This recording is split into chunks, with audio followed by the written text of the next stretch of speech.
ஒரு கேள்விதான் என் உடன் பிறந்தவனே. ஆண்டுக்கு சாராயம் வித்து டாஸ்மார்க் வியாபாரம் 50,000 கோடி, பால் 1,50,000 கோடி. இது பால் பொருளாதாரம், இது சாராய பொருளாதாரம்.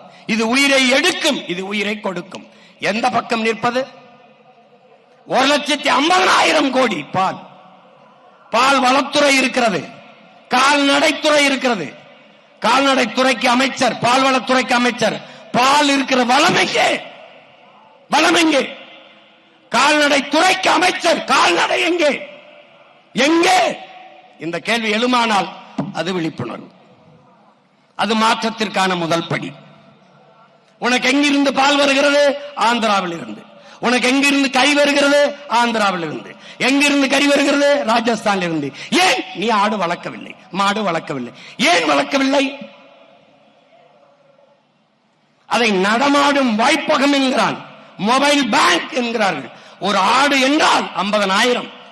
அதை வங்கியிலே நிலையான வைப்பு தொகையாய் நீ போட்டிருக்கிறாய் ஒரு ஆடு என்றால். இந்த கேள்விகள் எழுமானால் அதுதான் விழிப்புணர்வு. 1000 ரூபாய் பெண்களுக்கு திமுக, அதிமுக வந்தால் 2000. பெண்களுக்கு இலவச பேருந்து. அதிமுக ஆட்சிக்கு வந்தால் ஆண்களுக்கும் இலவச பேருந்து. இலவசமாக ஒரு பேருந்தை ஓட்டுகிறது ஒரு அரசு. 1,00,000 கோடி அந்த பேருந்துக்கு போக்குவரத்து துறையில இழப்பு இருக்குது, கடன் இருக்குது. 1,00,000 கோடி கடனை வைத்துக் கொண்டு இலவசமாக பேருந்து ஓட்டுவோம் என்று சொல்கிற ஒரு அரசு அரசா தரிசா என்பதை அறிவு சமூகம் சிந்திக்கணும்.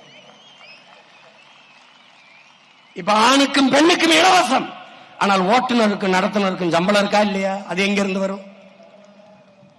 இதுக்கு எரிபொருள் எந்த காசுல நிரப்புவ? புதிய பேருந்து எங்கிருந்து வாங்குவ? இந்த பேருந்து பழுதானால் சீரமைக்க காசு எங்கிருந்து எடுப்ப? எப்படி?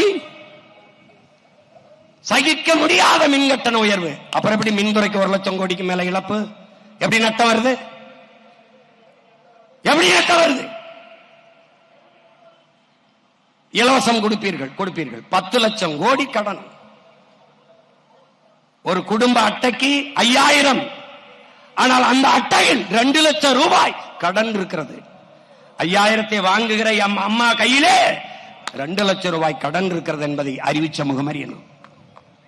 இதை நீ சிந்திக்க தொடங்கி விட்டால் விழிப்புணர்வு அடைந்து விட்டாய். மாற்றத்திற்கான அரசியல் பிறந்து விட்டது. இவ்வளவுதான். 8 கோடி மக்களால் நிறுவப்பட்ட ஒரு அரசால் தர முடியாத கல்வியை, தரமான கல்வியை, சரியான சமமான கல்வியை ஒரு முதலாளி கொடுத்து விடுவார் என்றால் தனியார் முதலாளி இடத்திலே அரசு தோற்று போகிறதா என்ற கேள்வி உனக்கு எழுமானால் அது விழிப்புணர்வு.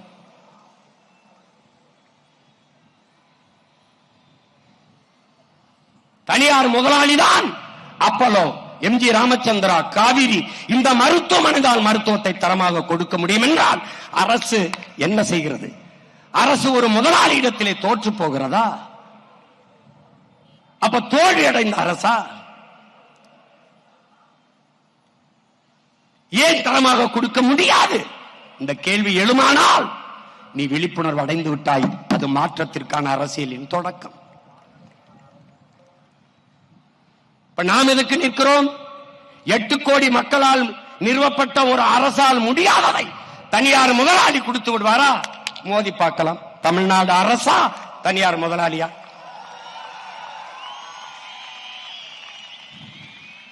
உலகத்தில் ஆகச் சிறந்த கல்வியை பெற்றுக் கொடுங்கள், பிள்ளைகளை கற்றுக் கொடுக்கிறோம் நாங்கள்.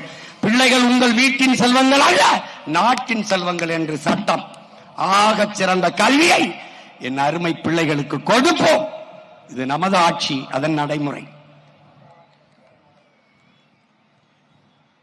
தனியார் பள்ளியில் படிக்கிற மாணவ மாணவிகளுக்கு தனித்தனியே தங்கு விடுதிகள் இல்லை. உயர்ந்த சாதி, தாழ்ந்த சாதி என்று தாழ்த்தப்பட்ட மாணவர் மாணவிகளுக்கு என்று தனியாக தங்கும் விடுதி இல்லை. ஆனால் அரசு நடத்துகிற பள்ளியிலே, கல்லூரியிலே எதற்காக தனியாக தாழ்த்தப்பட்ட பிள்ளைகளுக்கு என்று தங்கும் விடுதி? அப்ப தனியார் முதலாளி சாதிப்பதை சமூக நீதி என்று வாய்வெளி வெட்டியாக பேசிக் கொண்டிருக்கிற அந்த அரசால் செய்ய முடியாதா? முடியும். எந்த அரசால்? தமிழ் தேசிய அரசால் முடியும்.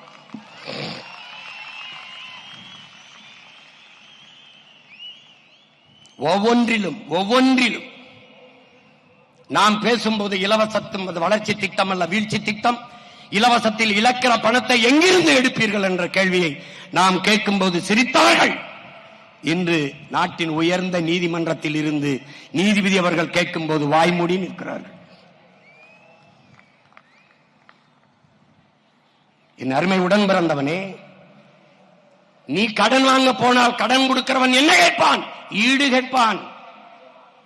எதை அடமானம் வைக்கிறாய்? வீட்டையா, நிலத்தையா, எதை அடமானம் வைக்கிறாய் என்று கேட்பான்.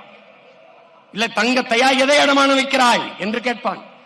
ஒரு 10 லட்சம் ரூபாய் கடன் கேட்டு போனி என்றால், வீடு, இந்த வீட்டை வைத்துக் கொண்டு, இந்த பத்திரத்தை வைத்துக் கொண்டு எனக்கு கடன் கொடுங்கள், அப்படிதான் நீ பெற முடியும். 196 லட்சம் கோடி கடன் பெற்றிருக்கிறது இந்திய ஒன்றிய அரசு. தமிழ்நாடு 10 லட்சம் கோடிக்கு மேலே கடன் பெற்றிருக்கிறது. எதை வைத்து கடன் பெற்றிருப்பார்கள்? எதை வைத்து? மக்களின் வளத்தை, மண்ணின் வளத்தை. மக்கள் வளம் என்ன? வரி. மண்ணின் வளம் என்ன? மீத்தேன், ஈத்தேன், ஹைட்ரோ கார்பன், நிலக்கரி, எல்லாம். இதை வைத்துக் கொண்டு 10 லட்சம் கோடி கடன். அடுத்த 5 ஆண்டு ஆட்சி 15 லட்சம் கோடி கடன். அடுத்த 5 ஆண்டு ஆட்சி 20 லட்சம் கோடி கடன். எப்படி இருக்கும் நாடு? கடன் வாங்கி கையெழுத்து போட்ட ஒருவன் வாழ்க்கையில் நிம்மதியாக வாழ முடியுமா என்ற அறிவு சமூகம் சிந்திச்சு பார்க்கணும். நீ கடன் வாங்கிவிட்டாலே கடன்காரனுக்கு நீ அடிமை, பொருளாதார அடிமை. கடன் கொடுத்தவன் என்ன சொல்றான் அதை கைகட்டி வேலை செய்கிற வேலையாளாக நீ மாறிவிடுவாய். அதைத்தான் நம்ம ஆட்சியாளர்கள் செய்கிறார்கள். அதனால்தான் நாம் இவர்களை தலைவர்கள் அல்ல, தரகர்கள், புரோக்கர்கள் என்று சொல்ல காரணம் அதுதான். முதல்வர் என்பவர் அகில இந்திய புரோக்கர், பிரதமர் என்பவர் அகில உலக தரகர்.